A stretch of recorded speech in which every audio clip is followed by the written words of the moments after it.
What's up, everybody? It's your favorite 90-minute tapes, favorite nerd, and today we are looking at the Ocular Max Remix line, their Motif.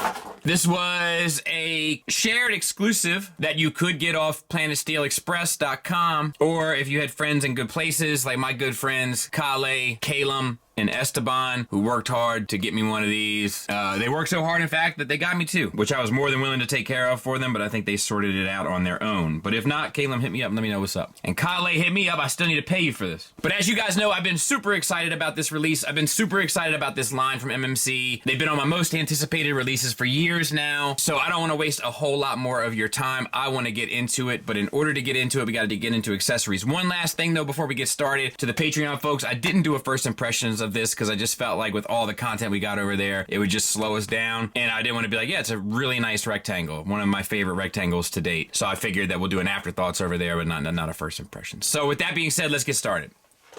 He comes with 3 extra heads. They're all styled after the Ocular Max head, meaning the Studio Ox design, which is a cool design. I am a little bit disappointed that they gave you 3 of these heads, one with like a smirk, one with the screaming face, and then one with a stoic face, instead of giving you 1 IDW face and then 2 Ox faces. You know, it just seems like spread the love a bit. So I do wish they included one of those, but these are nice as well. They're deco the same in terms of their deco. They all have the visor and the open face, obviously, but the paint is the same as the actual figure, so we'll talk about that when we get to the figure. He comes with 2 guns. We'll just look at one with the kind of copper paint on it that looks good. And then the handle flips down. You have the little black accent on the side, which I do dig. He can hold those just fine. And they can tab into his back, which is thoughtful. I dig that. Inside of the tape, there's these panels. And if you open it up, it's where the foot is hidden. When this is all extended, this will close up and store the weapon in tape mode on this side of the tape.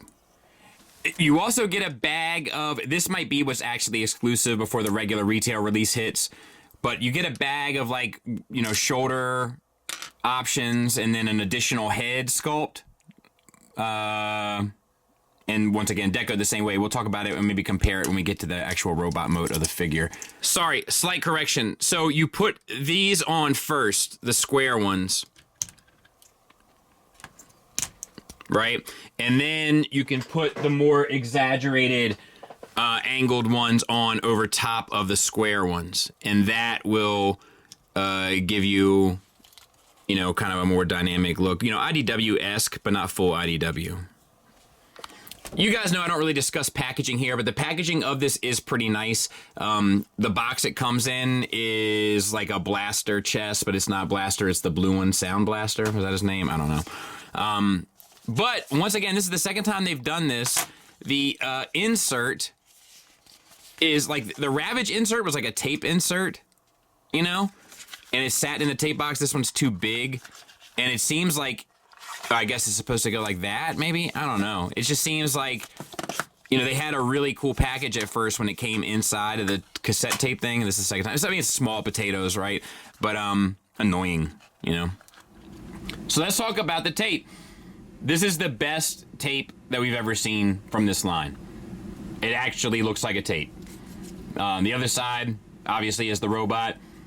But that's very cool that they were able to do this. Has some good weight to it. The paint is fantastic for the tape deco itself.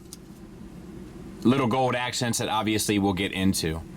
And I mean, that's about all I got to say. You can see a little bit of the head there, so to speak. I don't know. There it is. There it is next to Tiger Tracks. You know? Big old unit. So let's get him transformed. We'll start with the legs. Just open up these pieces here. Take the leg out and down. The only part, you can open this up here. Only part that can be a little tricky here, and it's not really tricky, but is situating the knee. So if you get it oriented, you know how the leg is supposed to look. There's the toe, that flips down. And these panels here come back and hug the leg, right? But this flat panel there has to pretty much sit on top of this other rectangle, or rectangle panel. So once you've got them lined up, You can flip. Oh, you know what? I forgot one thing, and I forgot this the time that I tried it also. These panels here flip down, and they're a little snug. But they're right on the bottom of the foot, so that it'll form a flat surface. There. Then you can rock these back. And you're good to go. All right, so we'll do the other side. Hopefully we won't mess up this time. Flip that up. Bring this out and down. You can open up these side panels here. Flip the toe down. Flip these pieces that are at the bottom of the foot down.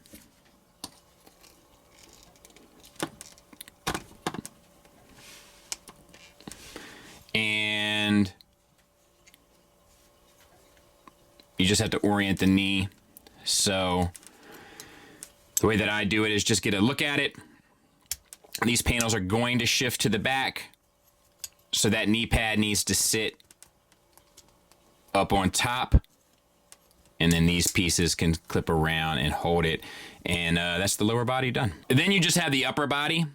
You can take the hand, it's on a panel here, it flips up. You can spin that, bring that back down, bring the shoulder down. This whole armature here will extend. Flip these panels around, and then you just got to orient the arms and all that. Same for this side.